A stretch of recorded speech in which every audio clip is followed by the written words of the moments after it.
मदनपुर नामक एक बहुत ही सुंदर गांव था। वहां के लोग बहुत ही खुश रहा करते थे तथा एक दूसरे की मदद किया करते थे। वह सारे हिल मिल कर रहते थे। अरे बेटा, जल्दी लौट कर आ जाना। हाँ हाँ पिताजी, शहर का जैसे ही काम खत्म हो जाएगा मैं आ जाऊंगा। अब चलता हूँ पिताजी। एक दिन की बात है, एक जादूगरनी उस गांव से गुजर रही थी। इतनी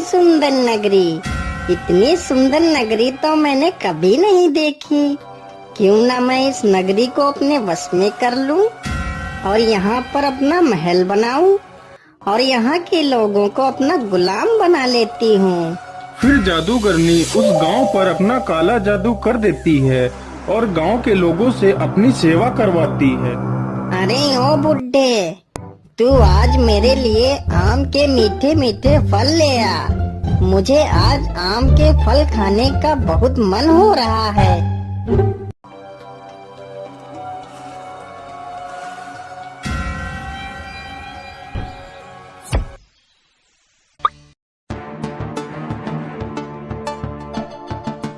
अरे पिताजी, देखो मैं आ गया। आप इधर कहाँ जा रहे हो? आप कुछ बोल क्यों नहीं रहे हो? आपको क्या हुआ पिताजी? अरे ये क्या, पिताजी कुछ बोल क्यों नहीं रहे हैं? आखिर यहाँ क्या चल रहा है? मुझे इसका पता लगाना होगा। लेकिन पिताजी इस ओर कहाँ जा रहे हैं? चलो देखता हूँ।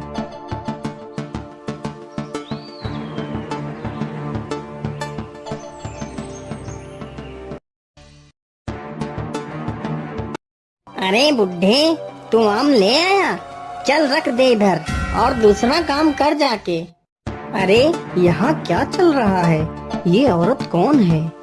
मुझे साधु बाबा के पास जाकर पूछना चाहिए। बाबा आंखें खोलो बाबा, बाबा मेरी मदद करो, बाबा उठो।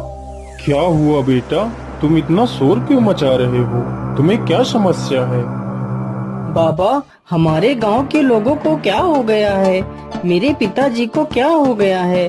वो मुझे पहचान क्यों नहीं रहे हैं? और बाबा, महल में वो औरत कौन है? जब मैं यहाँ से शहर गया था तो यहाँ पर कोई महल नहीं था। ये सब अचानक से क्या हो गया है बाबा? मैं कुछ समझ नहीं पा रहा हूँ। फिर बाबा ध्यान लगाकर देखते हैं और बताते हैं, बेटा वह कोई औरत नहीं बल्कि एक जादूगरनी है और उसने पूरे गांव पर अपना काला जादू कर रखा है। तो बाबा जी, मैं अपने गांव की रक्षा कैसे करूं? मैं अपने पिताजी को कैसे बचाऊं? बाबा मुझे कोई उपाय बताइए। बेटा, उस जादूगरनी के जादू से गांव को मुक्त कराने का एक ही उपाय है। यहाँ से 100 मील दूर एक कुंभा नामक गुफा है। उस गुफा में तुम्हें मेरे गुरुजी मिलेंगे। वह तुम्हें इसका उपाय अवश्य बताएंगे। जाओ बेटा। फिर मोहन गुफा की तरफ चल देता है।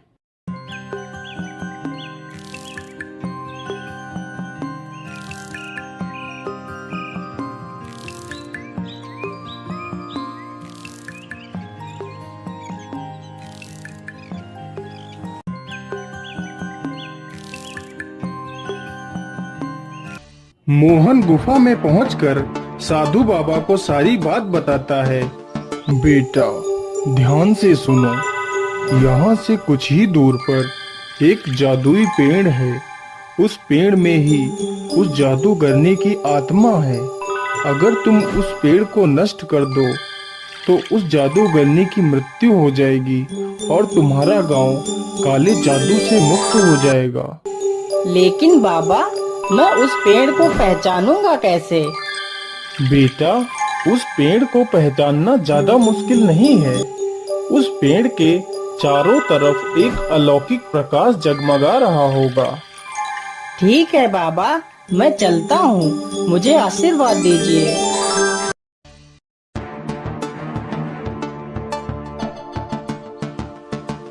मुझे लगता है कि वह जादुई पेड़ यही है जो बाबा ने बताया था। चलो जल्दी से मैं इसे काट देता हूँ। तभी जादूगरनी वहाँ पर आ जाती है। अरे मूर्ख, तू ये क्या कर रहा है? तू इस पेड़ को क्यों काट रहा है? तू इस पेड़ को मत काट, नहीं तो मैं तुझे मार डालूंगी। लेकिन मोहन उसकी एक नहीं सुनता है और पेड़ को काट देता है। पेड़ के नष्ट होते ही जादूगरनी का काला जादू समाप्त हो जाता है और जादूगरनी मर जाती है।